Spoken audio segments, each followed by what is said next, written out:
दोस्तों नमस्कार। मैं नाथ सोनांचली कथा कहानी और उपन्यास के इस अंक के साथ पुनः हाजिर हूं।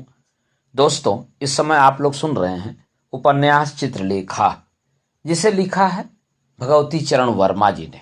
दोस्तों, अब तक मैं उपन्यास चित्रलेखा के 11वें परिच्छेद तक का वाचन अपने वाचन के पिछले क्रम में कर चुका हूं, जिसे आप प्लेलिस्ट से जाकर सुन सकते हैं। आज सुनिए उपन्यास चित्रलेखा के 12वें परिच्छेद का वाचन मेरे अर्थात नाथ सोनांचली के स्वर में। बीजगुप्त ने मृत्युंजय का अकारण ही अपमान किया था। उसने यह अनुभव किया। दूसरे दिन प्रातःकाल जब श्वेतांग बीजगुप्त के पास आया, बीजगुप्त ने कहा, श्वेतांग, मृत्युंजय के भोज में मैंने संभवतः कुछ अनुचित बात कह दी थी, परंतु मैं अभी तक नहीं समझ पा रहा हूं कि मैंने क्या अनुचित कहा। तुम वहां पर उपस्थित थे, तुम्हें सब बातें स्मरण होंगी। कुछ सोचकर श्वेतांक ने कहा, स्वामी ने जो कुछ कहा वह उचित ही कहा। रही अपमान करने की बात, वहां मैं भी इतना सहमत हूं कि बातें इतनी खुलकर हुई कि आर्यश्रेष्ठ को अपने को अपमानित समझना असंभव बात नहीं है। पर उसकी चिंता ही क्या, सत्य सत्य है। एक दूसरे के विरोधी सिद्धांत हो सकते हैं। नहीं, यह तुम भूलते हो श्वेतांग। सत्य सत्य है, पर सत्य अप्रिय न होना चाहिए। जो कुछ मैंने कहा वह किसी दूसरे ढंग से प्रिय रूप से कहा जा सकता था।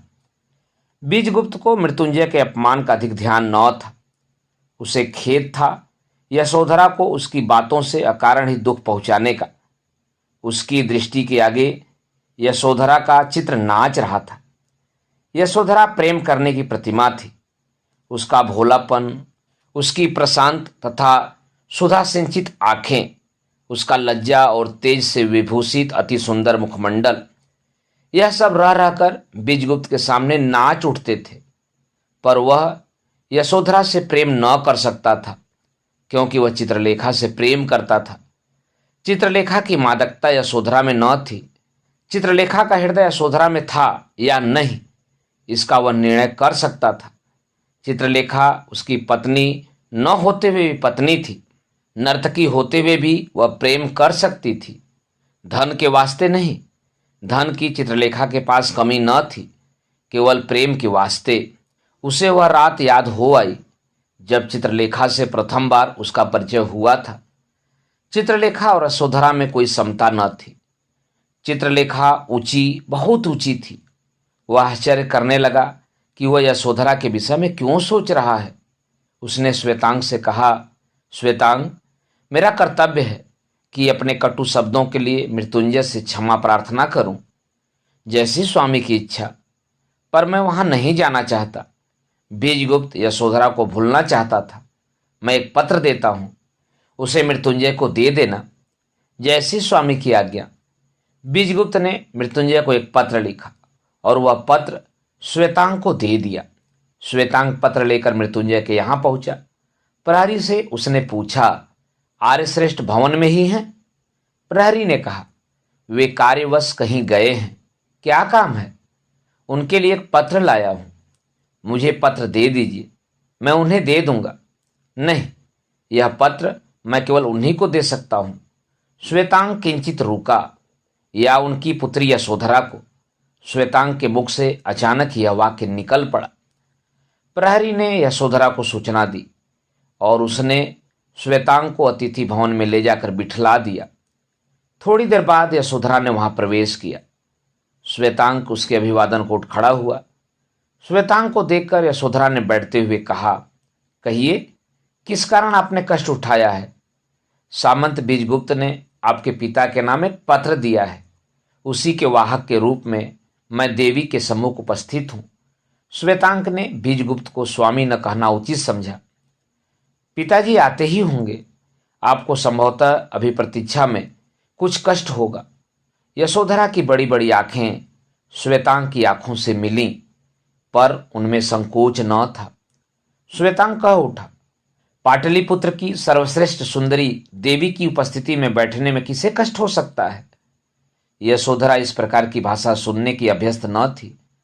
और विशेषतः एक ऐसे व्यक्ति से जिससे उसका केवल कुछ घंटों अथवा कुछ क्षणों का परिचय हो, पर फिर भी बात मीठी थी। यशोधरा की आंखें हर्ष मिश्रित लज्जा से झुक गईं और उसके कपोलों की स्वाभाविक लालिमा दुगनी हो गई। श्वेतांक उसका अतिथि था, उसका आदर करना यशोधरा का कर्तव्य था। उसने श्वेतांक से पूछा, आर्य बीजगुप्त को आपने पूर्ण रूप से जान लिया होगा? हाँ, संसार के सर्वश्रेष्ठ मनुष्यों में उनकी गणना करने में किसी को कोई आपत्ति न होनी चाहिए। और नर्तकी चित्रलेखा के विषय में आपका क्या विचार है? वे बहुत उच्च कोटि की स्त्री हैं। मैं तो यहाँ तक कह सकता हूँ कि वे देवी हैं। जिस मनुष्य ने चित्रलेखा को जान लिया, उसने सौंदर्य और सौंदर्य जनित कर्तव्य को जान लिया। यशोधरा हंस पड़ी। मेरी धारणा तो फिर निर्मूल न थी। आर्य का नाम संभवतः श्वेतांक है। देवी का अनुमान सत्य है। आर्य श्वेतांक, एक बात और पूछूंगी। वास्तव में आपके गुरु ने पाप का पता लगाने के लिए आपको सामंत बीजगुप्त के पास भेजा है? और यदि भेजा है तो क्या वास्तव में बीजगुप्त का व्यक्तित्व पाप का पता लगाने का उपयुक्त क्षेत्र है? श्वेतांक मुस्कुराया। देवी का कहना ठीक है कि मेरे गुरु ने पाप का पता लगाने के लिए मुझको आर्य बीजगुप्त के पास भेजा है। और रही आर्य बीजगुप्त के व्यक्तित्व से पाप का पता लगाने के उपयुक्त क्षेत्र होने की बात, वहां मैं भी बड़े असमंजस में हूं। मैं यह भी बतला दूं कि योगी कुमारगिरी के पास मेरा गुरु भाई, जो कल उनके साथ भोज में आया था, पाप का पता लगाने के लिए भेजा गया है। यहां भी तुम्हें आश्चर्य होगा। वास्तव में यशोधरा चौंक पड़ी। पर आश्चर्य करने की कोई बात नहीं है देवी। यह आवश्यक नहीं है कि जिनके पास हम भेजे गए हैं वे ही पापी हों। बहुत संभव है कि उनके संपर्क में आने वाले लोगों में पापी मिलें। दूसरी बात यह है कि पाप है क्या, उसको कौन जानता है? जिसको मैं पाप समझता हूं उसको दूसरा व्यक्ति संभवतः पाप न माने। साथ ही बहुत सी बातें जिन पर हम ध्यान तक नहीं देते, बहुतों के लिए पाप हो सकती है। इस उत्तर से यशोधरा संतुष्ट न हो सकी। आर्य श्वेतांग, मैं आपकी प्रशंसा करूंगी कि आप मनुष्य के गुणों को ही देखने में विश्वास करते हैं। इतने में ही आर्यश्रेष्ठ मृत्युंजय ने भवन में प्रवेश किया। श्वेतांक ने उठकर उनका अभिवादन किया। यशोधरा अंदर चली गई। मृत्युंजय ने श्वेतांक को बैठने का आदेश करते हुए कहा, क्या तुम बीजगुप्त के वही सेवक हो जो कल उनके साथ था? आर्यश्रेष्ठ का अनुमान ठीक है। स्वामी ने आर्यश्रेष्ठ के नाम एक पत्र दिया है। मृत्युंजय ने पत्र ले लिया। पत्र पढ़कर उनके मुख पर संतोष के भाव व्यक्त हो गए। सामंत बीजगुप्त से कह देना कि उनके क्षमा याचना करने की कोई आवश्यकता नहीं थी और उनकी ओर मेरी धारणा वैसी ही निर्मल तथा स्वच्छ है जैसी पहले थी। एक बात और कह देना, यदि उनको कोई कार्य न हो तो वे संध्या समय यहाँ चले आवें और भोजन भी यहीं करें। कुछ रुक कर उन्होंने फिर कहा, और श्वेतांग, तुम भी बीजगुप्त के साथ आमंत्रित हो। श्वेतांग का मुख प्रसन्नता से खिल गया। आर्यश्रेष्ठ की आज्ञा का पालन होगा। यदि स्वामी आवेंगे तो मैं भी अवश्य आऊंगा। यद्यपि बिना उनकी आज्ञा के मेरा यहाँ आना कहाँ तक उचित होगा यह मैं नहीं कह सकता। मृत्युंजय हंस पड़े। तुम शांत, गंभीर तथा कर्तव्यनिष्ठ नवयुवक हो। मैं तुमसे प्रसन्न हूं। तुम्हारे वंश, तुम्हारे पिता का नाम और उनका निवास?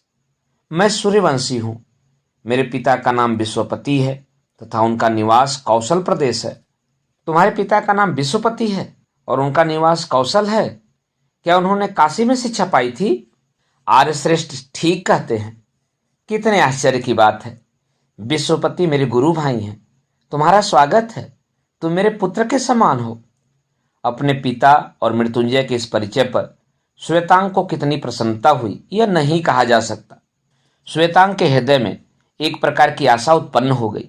वह सोचने लगा, यशोधरा का मेरे साथ विवाह हो सकना संभव है? असंभव। श्वेतांग जानता था उसके पिता का वैभव नष्ट हो चुका था और इसीलिए उसके पिता ग्रामीण जीवन व्यतीत कर रहे थे। वह उच्च कुल का था, पर इससे क्या? मृत्युंजय उसके पिता से धन में श्रेष्ठ थे, वैभव में श्रेष्ठ थे और अधिक शक्तिशाली थे। विवाह में इन बातों की समता आवश्यक होती है। फिर भी आशा दब न सकी। श्वेतांग को मौन देखकर मृत्युंजय ने कहा, वत्स श्वेतांग, मेरे भवन को तुम अपना ही समझो। मुझे आश्चर्य होता है कि विश्वपति ने तुम्हारे यहाँ होने की सूचना मुझे क्यों न दी। मेरे पिता आजकल वानप्रस्थ जीवन व्यतीत कर रहे हैं। बहुत संभव है कि यह कारण रहा हो। अच्छा, तो आर्यश्रेष्ठ आज्ञा दे। भोजन का समय हो गया था। मेरे यहाँ इस समय भोजन करने में तो तुम्हें कोई संकोच न होगा। श्वेतांक ने मुस्कुराते हुए कहा, संकोच की कोई बात नहीं है आर्यश्रेष्ठ, पर मैं इस समय आर्य बीजगुप्त का सेवक हूँ। बिना उनकी आज्ञा के मैं कोई कार्य नहीं कर सकता। अच्छा, तो अब आप मुझे आज्ञा दें, विलंब हो रहा है। आर्य बीजगुप्त मेरी प्रतीक्षा कर रहे होंगे। साधुवाद। अपने कर्तव्य को तुम भली भांति समझते हो। मैं तुम पर प्रसन्न हूँ। तुम जा सकते हो, पर बीजगुप्त से तुम मेरी बात कहना न भूलोगे। श्वेतांक लौट आया। बीजगुप्त से उसने मृत्युंजय के यहाँ निमंत्रण की बात कही। बीजगुप्त कह उठा, मुझे निमंत्रण मिला है, पर क्या मेरा वहां जाना उचित होगा? इस निमंत्रण पर बीजगुप्त दोपहर भर विचार करता रहा। उसका वहां जाना अनुचित क्यों था? बीजगुप्त के मन में यह प्रश्न उठा। वह यह तो कह सकता था कि उसका वहां जाना अनुचित है, पर वह कारण स्वयं ही न कह सकता था। बहुत तर्क वितर्क के बाद उसने मृत्युंजय के यहाँ जाना निश्चित किया। संध्या के समय उसने श्वेतांग से कहा, श्वेतांग, मैं समझता हूं कि मुझे किसी भद्र पुरुष का निमंत्रण अस्वीकार न करना चाहिए। उसके मन में यशोधरा को एक बार फिर देखने की, उससे बातचीत करने की स्पष्ट भावना चक्कर काट रही थी। रात्रि के समय बीजगुप्त श्वेतांग के साथ मृत्युंजय के यहाँ पहुंचा। आर्य मृत्युंजय के भवन में पिछली रात किसी चहल पहल न थी। वहां का वायुमंडल शांत था। मृत्युंजय ने बीजगुप्त का स्वागत किया। विश्राम भवन में जाकर वे लोग बैठ गए। यशोधरा वहां पहले से बैठी हुई उनकी प्रतीक्षा कर रही थी। आर्य बीजगुप्त, उस पत्र की कोई आवश्यकता नहीं थी। मृत्युंजय ने वार्तालाप आरंभ किया। आर्य श्रेष्ठ, अपनी भूल को स्वीकार करना प्रत्येक व्यक्ति का कर्तव्य है। मृत्युंजय हंस पड़े। तुम्हारा सेवक श्वेतांग मेरे गुरु भाई विश्वपति का पुत्र है। मुझे आज यह विदित हुआ। इतना कहकर मृत्युंजय ने श्वेतांग की ओर देखा। किंतु आर्य श्रेष्ठ, श्वेतांग मेरा सेवक नहीं, गुरु भाई है। आर्य बीजगुप्त, आज आपको कुछ विलंब हो गया है। हाँ, आज काशी से मेरे कुछ अतिथि आ गए थे। इस बार यशोधरा ने कहा, काशी तो बहुत सुंदर तथा प्राचीन नगरी है। क्या आप काशी हो आए हैं? बीजगुप्त हंस पड़ा। मेरे जीवन का सबसे सुंदर काल काशी में ही व्यतीत हुआ है। मेरे गुरु महाप्रभु रत्नांबर का निवास स्थान पहले काशी में ही था। देवी यशोधरा, काशी तो यहाँ से निकट है। मैंने संपूर्ण उत्तर भारत का पर्यटन किया है। तो फिर आपने हिमालय पर्वत के भी दर्शन किए हैं? हाँ, हिमालय और हिंदुकुश पर्वतों को भी मैंने देखा है। प्राकृतिक छटा का पूर्ण रूप तो पर्वतों में ही मिलता है। इस बार बीजगुप्त ने मृत्युंजय से कहा, आर्यश्रेष्ठ, कितनी ही आश्चर्यजनक बातें मैंने वहां देखी हैं, पर एक घटना को मैं कभी नहीं भूल सका।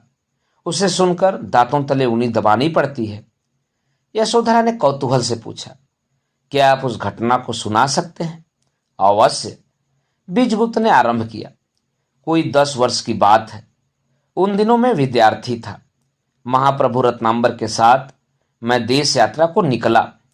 बड़े बड़े नगर, उपवनों को पार करते हुए हम दोनों गंगा के किनारे चलते चलते हरिद्वार पहुंचे। वहां समभूमि समाप्त हो गई। मस्तक पर आकाश उठाए हुए पर्वत शिखर हमारे सामने खड़े थे। मैंने महाप्रभु रत्नांबर से पूछा, अब आगे क्या है? उन्होंने कहा, अज्ञात प्रदेश। गंगा के तट पर एक व्यक्ति बैठा हुआ था। उसने संभवतः महाप्रभु का कथन सुन लिया। उसने कहा, क्या कहा? आगे अज्ञात प्रदेश है? ठीक कहते हो, पर इतना मैं कह देना अपना कर्तव्य समझता हूं कि वही अज्ञात देश देवताओं का निवास स्थान है। इन्हीं पर्वत प्रदेशों में कैलाश है। इन्हीं पर्वतीय देशों में गंधर्व नृत्य करते हैं, अप्सराएं क्रीड़ा किया करती हैं।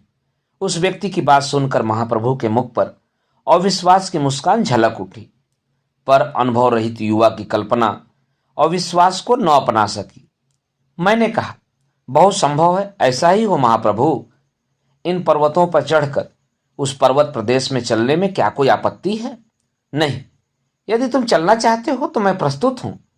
हम दोनों और आगे बढ़े। उस प्रकृति सौंदर्य की हमने कल्पना तक न की थी। वनों में रंग बिरंगे फूल खिले थे, जिससे पर्वतीय शीतल वायु अटखेलियां कर रहा था। पक्षी कलरव गायन कर रहे थे। चारों ओर शांति का साम्राज्य था। वहां कोलाहल न था, जनरव न था। केवल एक के ऊपर एक उठती हुई पर्वतमालाएं थीं। मार्ग में ग्राम पड़ते थे। उनके निवासी गौर वर्ण के थे। उनकी स्त्रियां सुंदरी थीं। वे रंग बिरंगे वस्त्र पहने थीं। वे हंसती थीं और गाती थीं। उनमें लज्जा अथवा संकोच न था। मैं नवयुवक था। मैं उनके सौंदर्य पर मोहित हो गया। उन स्त्रियों के झुंड मधुर गान गाते हुए चलते थे। मैं यद्यपि उनकी भाषा न समझ सकता था, पर यह अनुमान कर सकता था कि उनका मधुर गान कवित्वमय है और उसका विषय प्रेम है। मेरे मन ने कहा, क्या यही अप्सराओं का प्रदेश है? हम और आगे बढ़े। ग्राम अब दूर दूर और छोटे छोटे मिलते थे।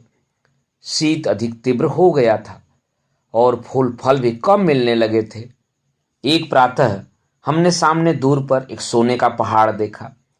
मैं पागल सा चिल्ला उठा, गुरुदेव, सामने कुबेर का सुमेर पर्वत है। महाप्रभु मेरी मूर्खता पर हंसने लगे। वह हिमालय है। हिम पर सूर्य की किरणें चमक रही हैं और इसीलिए तुम्हें स्वर्ण का भ्रम हो रहा है। मैं अपनी मूर्खता पर लज्जित हो गया। हम और ऊपर चढ़े। अब पृथ्वी स्थान स्थान पर बर्फ से ढकी थी। हमारा शरीर ठिठुरा जा रहा था। महाप्रभु रत्नांबर ने कहा, अब लौट चले।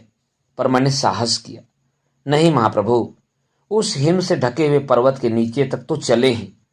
आगे बढ़कर हमें एक कुटी मिली। उस कुटी में उस समय केवल एक स्त्री बैठी हुई कुछ सोच रही थी। हम लोगों को देखकर उठ खड़ी हुई।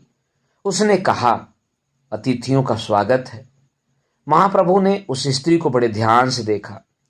उन्होंने धीरे से मेरे कान में कहा, यह निरापद स्थान नहीं, यहां से लौट चलना चाहिए। स्त्री हंस पड़ी। वृद्ध अतिथि का अनुमान सत्य है, पर जब यहां तक आए ही हो तो एक बात तो जान लो, जिसको तुम जीवन भर कभी न भूल सकोगे। स्त्री की इस बात से महाप्रभु चकित हो गए, पर उसके अनुरोध को टालना उचित न समझा। थोड़ी दूर चलकर हमने हिम की एक शिला पर एक योगी को बैठे हुए देखा। उसकी जटा उसके पैरों तक आ गई थी। नाखून सिंह के पंजों की भांति थे। वह एकटक जिस ओर से हम लोग आ रहे थे उसी ओर देख रहा था। हम लोगों ने जाकर उसे अभिवादन किया। उसने आशीर्वाद देकर हमें अपने पास बिठलाया। आज न जाने कितने समय बाद मैंने किसी पुरुष को देखा है। उसने एक ठंडी सांस ली। उसके मुख पर करुणा तथा विषाद के भाव व्यक्त थे। महाप्रभु ने उससे कहा, देव, आप दुखी हैं? हाँ, उसने उत्तर दिया, दुखी हूं और सुखी भी हूं। इतना कहकर उसने पीछे की ओर संकेत किया। हम लोगों ने उठकर पीछे देखा और भय से कांप उठे। पीछे रक्त का एक कुंड था जिसमें सीढ़ियां लगी हुई थीं। उस कुंड से दुर्गंध आ रही थी। महाप्रभु ने योगी से पूछा, आप यह स्थान त्याग क्यों नहीं देते? उसने उत्तर दिया, त्यागना चाहता हूं पर त्याग नहीं सकता। न जाने कितनी बार इस स्थान को छोड़ने की बात सोचता हूं, पर सब व्यर्थ है। यह स्थान नहीं छूट सकता। उफ। इसके बाद ज्ञान की बातें होती रही। उसने साधना तथा उपासना का महत्व हम लोगों को बतलाया। उस योगी का ज्ञान बहुत ऊंचा था। घंटों उस दुर्गंध को सहकर भी हम उसकी ज्ञान की बातें सुनते रहे। उस समय संध्या निकट आ रही थी। एकाएक योगी चिल्ला उठा, समय आ गया, और वह उठकर तेजी के साथ उस कुंड की ओर भागा।